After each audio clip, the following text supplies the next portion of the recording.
nos levando a entender que pelo apoio que Barnabé dava ali, veio só a reforçar, aquele apoio que o Barnabé trouxe veio só reforçar, né, a fé daquele povo, e eles realmente se entregaram verdadeiramente a Deus.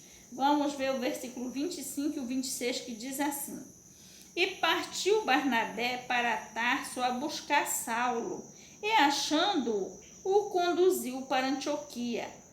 O 26 diz: E sucedeu que todo um ano se reuniram naquela igreja e ensinaram muita gente em Antioquia. Em Antioquia foram e ensinaram muita gente. Em Antioquia foram os discípulos pela primeira vez chamados cristãos. Olha o que aconteceu ali, queridos. O evangelho se firmou de tal maneira naquele lugar, de tal maneira naquela cidade, naquela redondeza, que foi pela primeira vez que o povo de Deus, que os discípulos de Jesus foram reconhecidos como cristãos, ou seja, o povo entendeu que aquele povo realmente falava acerca de Jesus, que o assunto deles era Jesus, que o interesse deles era anunciar Jesus, era fazer aquela obra para Jesus, que eles foram chamados de cristãos. Ou seja, este povo está aqui em nome de Cristo. Eles vivem para Cristo, eles só fazem o que Cristo manda, eles estão totalmente, digamos, qual é a palavra, me fugiu agora, totalmente entregues, totalmente envolvidos com a causa de Jesus, que eles foram chamados de cristãos, do tanto que aquele povo viu que aqueles discípulos representavam a Jesus e estavam ali fazendo exatamente e somente a respeito de Jesus. Eles não faziam outra coisa, eles não levavam dois assuntos, eles não levavam dois interesses, eles não levavam dois focos. O foco era só Jesus. Que eles foram vistos e chamados, reconhecidos, que eles estavam ali fazendo unicamente a obra de Jesus e em nome de Jesus, né? Então, queridos, aqui no versículo 25 diz assim: E partiu Barnabé para Tarso a buscar Saulo, e achando conduziu para Antioquia. Olha, Barnabé chegou ali em Antioquia, vendo a maneira que o evangelho foi anunciado e como foi aceito, ele logo pensou: aqui vai dar uma obra grande.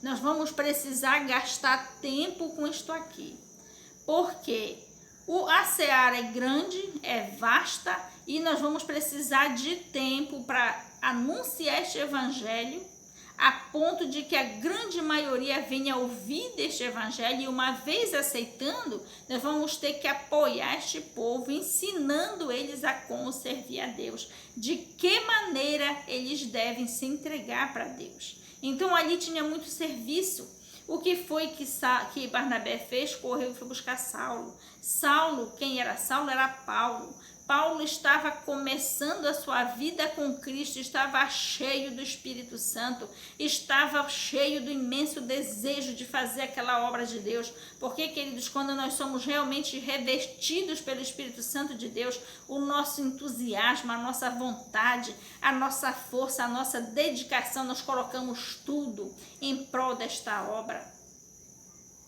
E o Senhor se agrada disto, então nós deixamos tudo e colocamos em primeiro lugar a obra de Deus, né? Como o nosso interesse principal. Então, Barnabé, sabendo que ali era uma seara grande, que ali precisava de dedicação e de trabalho, ele foi buscar quem? Paulo. que Barnabé viu que Paulo estava preparado para ajudar ele naquilo. E ele foi buscar Paulo e trouxe. No versículo 26 diz assim: e sucedeu que todo um ano se reuniram naquela igreja e ensinaram muita gente. Em Antioquia foram os discípulos pela primeira vez chamados cristãos. Ou seja, depois que Paulo chegou, estava completo o que eles precisavam. E eles fecharam naquele lugar e ficaram por um ano pregando só ali. E qual era o interesse deles? Qual era o foco deles? No que eles estavam se dedicando? A simplesmente pregar unicamente o Evangelho de Cristo. A ponto de, como eu já falei aqui, eles serem reconhecidos como cristãos. Aquelas pessoas, aqueles homens que estavam tratando unicamente e profundamente dos assuntos de Jesus, né? Naquele lugar. Vamos ler o versículo 27 ao 30 que diz assim: naqueles dias desceram profetas de Jerusalém para Antioquia, e levantando-se um deles, por nome Ágabo, dava a entender pelo Espírito que haveria uma grande fome em todo o mundo, e isso aconteceu no tempo de Cláudio César. E os discípulos determinaram mandar cada um, conforme o que pudesse, socorro aos irmãos que habitavam na Judéia. O que eles com efeito fizeram, enviando aos anciãos por mãos de Barnabé e de Paulo. O que nós vemos aqui, queridos? Nesse período em que Barnabé e Paulo estavam pregando o evangelho em Antioquia, foi visitar eles lá alguns profetas de Jerusalém. Quem eram de Jerusalém? Os primeiros que receberam o batismo com o Espírito Santo, que estavam cheios do Espírito Santo de Deus. Eles eram profetas, eles tinham dom de visão, de profecia, de tudo.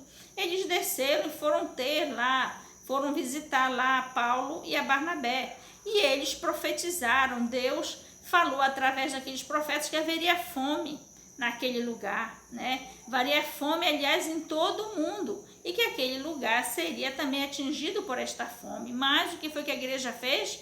A igreja, cumprindo a palavra de Deus que diz que nós temos que amar a Deus sobre todas as coisas, ao nosso próximo como a nós mesmos, queridos, eles se prontificaram, cada um individualmente. Eles não disseram assim: olha, vamos nos reunir aqui e nós vamos fazer uma coleta para mandar para os irmãos da Judéia. Não, eles disseram, todo mundo ouviu que ia haver a fome, que as igrejas seriam atingidas. Eles se propuseram individualmente. Um disse: olha, eu da minha parte eu vou ajudar os irmãos da Judéia, que eram os mais desfavorecidos.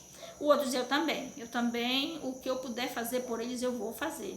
E aqui diz que eles se propuseram individualmente e fizeram. Eles, aqui no versículo 30, diz o que eles com efeito fizeram, enviando aos anciãos por meio de Barnabé e de Paulo. Eles não só propuseram, como eles fizeram, tiraram do próprio bolso, tiraram daquilo que tinha individualmente e ajudaram, mandaram ajuda para a igreja da Judéia. Então, queridos, o que nós vemos aqui? É que a igreja de Cristo, quando ela é verdadeira, ela possui, queridos, os dons do Espírito Santo. E quais são os dons do Espírito Santo? É o amor, é a caridade, é o cuidado, é a alegria, é a temperança, é tudo de bom. E uma das coisas, queridas, que é dom do Espírito Santo é a união, é a comunhão, é o partir do pão, é o zelo, digamos, o zelo coletivo. Não é o zelo individual, é o zelo por mim e cada um que cuide, não, é aquele zelo coletivo. Se eu amo a mim, eu amo o meu próximo como a mim mesmo. Então, o que eu quero para mim, eu quero para o meu próximo. A igreja de Cristo é a coisa mais maravilhosa, queridos, onde não há contenda, onde não há disse-me-disse, onde não há separação, divisão. Se a igreja anda assim, se a sua igreja anda assim, quer dizer, porque o Espírito Santo não habita ali, o Espírito Santo não está ali, porque quando o Espírito Santo está presente, nós somos um só corpo. E isto é espiritual, não é material. A igreja de Cristo, quando ela realmente está fazendo a vontade de Deus, andando dentro dos mandamentos do Senhor, ela possui o Espírito Santo.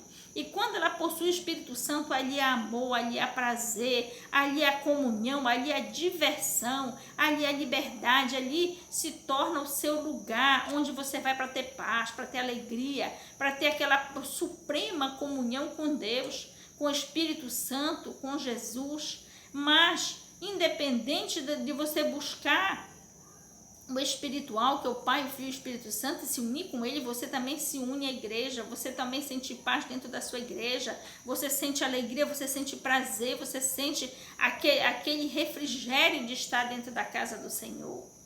Então, esta igreja primitiva, iniciada pelos apóstolos e com os discípulos, porque os apóstolos eram os 12 escolhidos por Jesus, mas o resto que eram chamados eram discípulos, né? Há uma diferença entre apóstolos e discípulos. Os apóstolos foram os 12, e morrendo o Judas, substituíram o Judas e continuaram os 12. Estes eram os apóstolos que vieram depois de Jesus, mas os discípulos eram todo aquele povo ali de homem, mulher e tudo. Então, queridos, aquela igreja que sucedeu Jesus, ela era cheia do Espírito Santo, ela era cheia de amor, ela era cheia de paz, ela era cheia de união, de comunhão, ela era cheia de alegria, de prazer de estar junto naquilo. Por quê? Porque o assunto principal deles, o interesse principal era a presença de Deus, era Jesus, era o Espírito Santo, né?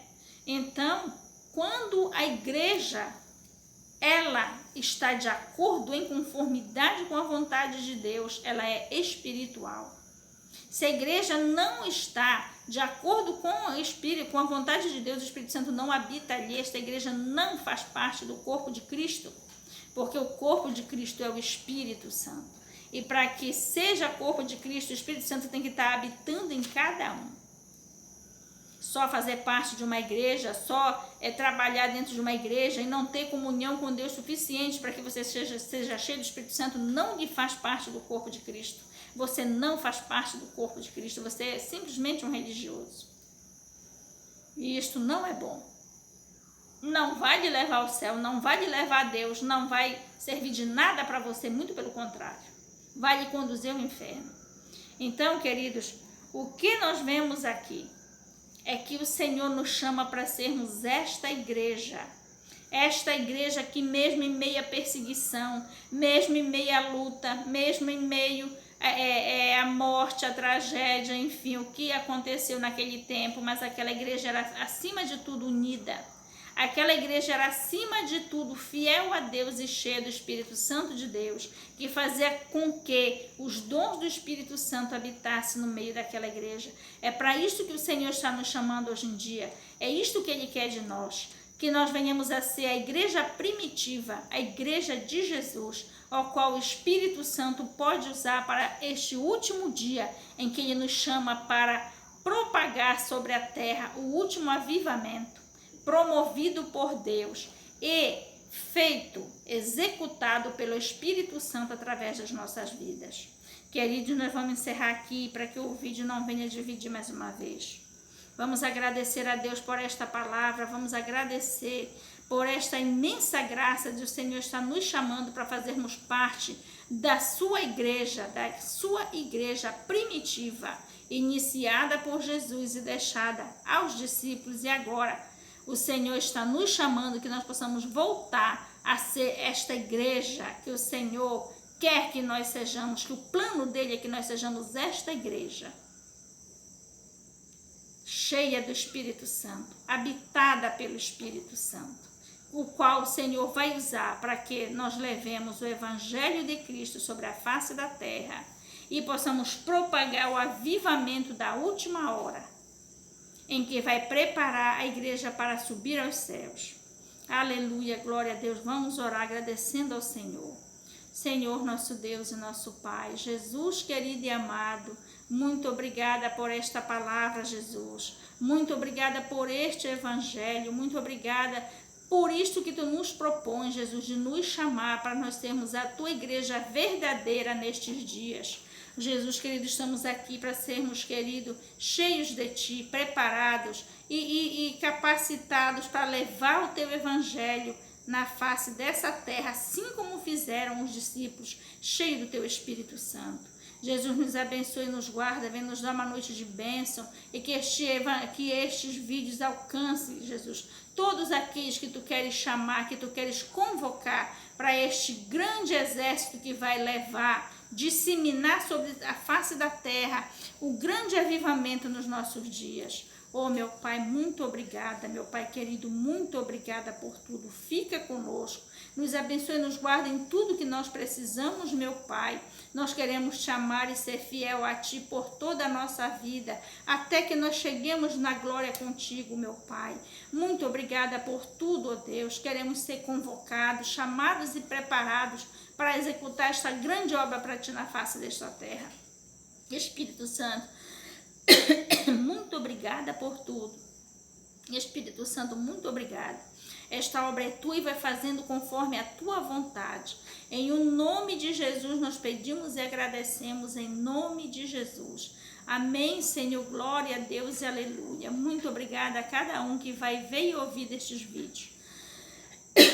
Querido, se você achar a primeira parte, procure a segunda. Se você achar a segunda, procure a primeira, vá assistindo, vá fazendo parte deste grande chamamento, deste grande exército que Deus está preparando na face desta terra para estes últimos dias. Nos ajude em oração, nos ajude conforme você ir podendo. Em nome de Jesus nós pedimos e agradecemos. Amém. Glória a Deus e aleluia.